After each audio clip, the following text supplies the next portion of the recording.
السلام عليكم يا حلوين، ازيكم عاملين ايه؟ يا رب تكونوا بخير. ان شاء الله النهارده هعمل معاكم فراخ مشويه بطريقه الحاتي بكل اسرارها كده وتكاتها بطريقه جميله كده. يا رب تعجبكم. قبل ما نروح نشوف الوصفه والطريقه ازاي، ما تنسينيش في اللايك والشير واشتراك في القناه لو اول مره تشوفيني. ويلا بينا نبدا الفيديو. بسم الله كده ونشوف مقاديرنا. معايا كده فراخ غسلها كويس جدا بعجينه الدقيق، وعندي هنا كده طماطمايه متوسطه بشراها، وبصلايه برضو متوسطه كده بشراها، و3 معالق من الزيت، 3 معالق من الخل، عليهم حوالي ربع كوبايه ميه. معاها هاخد برضو معلقه كبيره من الصويا صوص، والتوابل بقى بتاعتي 3 فصوص كده من الثوم، معلقه صغيره من الملح، نص معلقه صغيره من الفلفل الاسمر، رشه كمون، رشه من البهارات السبعه، نص معلقه من الروزماري، ورشه من الزعتر.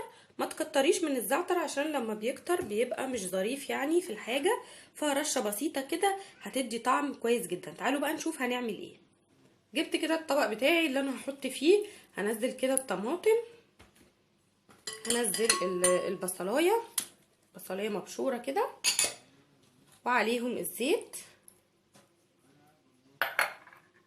بعد كده الخل والميه. بعيد معاكم المقادير تاني عشان ما ننساش حاجه. وهنزل كمان بالتوابل، التوابل بتاعتي اهي كمان، والثوم كده اهو، ومعلقه كبيره من الصويا صوص اهي كده. ما تكتريش برضو منه، هي بس معلقه كبيره هتديكي طعم ممتاز، وهتديكي الطعم بتاع الحاتي ان شاء الله. الطريقه دي مضمونه من قلب يعني المحلات بتاعه الحاتي وكده، فطريقه مضمونه ومية مية ان شاء الله. هتجربوها وهتدعولي بالطريقه دي. هقلب كده المكونات كلها مع بعضها قبل ما احط الفراخ، يعني قلبيها كويس جدا جدا كده مع بعض اهو بالشكل ده. بعد كده هنزل بقى بالفراخ كده بعد ما قلبت الحاجه كويس كده واتاكدت ان كل حاجه دخلت مع بعضها. على فكره الصويا صوص ده مش غالي خالص، الازازه ب 15 جنيه، بتقعد معاكي طبعا وقت كبير جدا اهو. ده نوعه اسمه لبناني. هنزل بقى بالفراخ زي ما قلت لكم اهي، غسلاها ومصفياها من الميه كويس جدا. قلبيها بقى في التتبيله كده، التتبيله الجميله بتاعتنا دي ان شاء الله لو عملتيها هتقولي ان انتي ما اكلتيش فراخ مشويه بالطريقه دي ابدا قبل كده، غير طبعا اللي بنجيبها من المحل، عشان احنا ان شاء الله كده عاملينها زي بتاعه المحلات بالظبط. هقلبها كده وادخل التتبيله كويس جدا ما بين الجلد واللحم كده. ادخل بقى كل المكونات بتاعتي كده اهو. بصوا حتى الصدر كده اهي.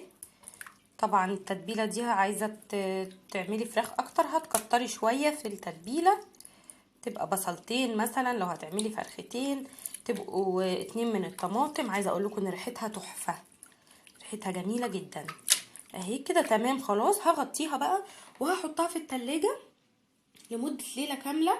كل ما مده ان انت تسيبيها في التتبيله بالطول، كل ما المده بالطول زي ما قلتلك، كل ما الفراخ بتاعتك بتشرب من التتبيله كويس جدا وبتديكي طعم كويس قوي. وكمان هجيب شوكه كده وهبدا ان انا اخرم الفراخ بتاعتي كده علشان برضو تشرب من التتبيله كويس وتتطعم كده وتبقى ايه حاجه كده جميله اهو. اغطيها واسيبها ليله كامله، بعد كده نشويها ان شاء الله. كده الفراخ اهي بعد ما باتت ليله كامله كده في التلاجة.